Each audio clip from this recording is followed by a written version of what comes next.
Hi, it's Dawn H. Jones here, your HR Wise Guide. Welcome to this week's podcast, part 2 of Are You Alright? Now, last week, I posed that question to employees going through formal HR processes. This week, I'm posing that same question to any of you really that are experiencing challenging situations outside of your place of work and you're still coming to work and doing a really good job. Let me give you some examples of what I mean, okay? Now, some of you are carers and you're caring for friends or relatives that have terminal, life-threatening or chronic conditions. Others of you are trying your best to parent challenging teens. And many of you are affected by the cost of living crisis and you're wondering how on earth you are going to make ends meet, right? Some of you have suffered a miscarriage and some of you are dealing with the breakdown of a relationship. Now, you may be feeling overwhelmed and the stresses and the strains may even have affected your health.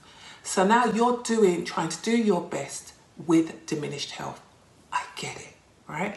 But you know what? Amid all of that's what's happening in your life and all that you are dealing with currently, when was the last time you got quiet and asked yourself, am I all right?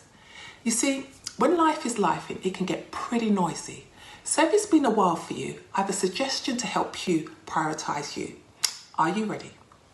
I want you to schedule an urgent meeting with yourself at a time and a place where you're not going to be disturbed. Place yourself on the agenda.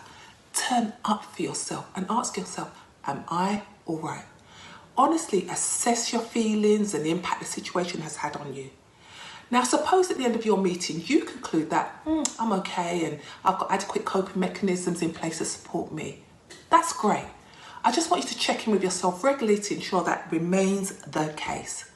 But what if you don't feel okay? Well, help is on hand and allow me to give you some pointers. Number 1, contact your employee assistance scheme, a free benefit. And they offer several sessions of free counselling, a ton of wellbeing advice, and they also have legal and financial helplines. 2, make an appointment and go and see your GP. Get yourself a health checkup. 3, consider submitting a flexible working request or taking a short period of annual leave. 4, practice some self-care. Go for a walk, socialise with family and friends, listen to music, or go and buy yourself some flowers. 5, speak to a trusted confidant. Listen, life may be lifing for you right now, but you can turn up for yourself by asking yourself the question, am I all right? And then reach out for help if you need it. You know what? That might be the best act of self-care that you can give yourself. I pray that your situation improves soon, or at least you can begin to get on the road to improvement by reaching out and getting the help you need at this particular time. Thanks for listening and remember to be HR wise. Bye-bye.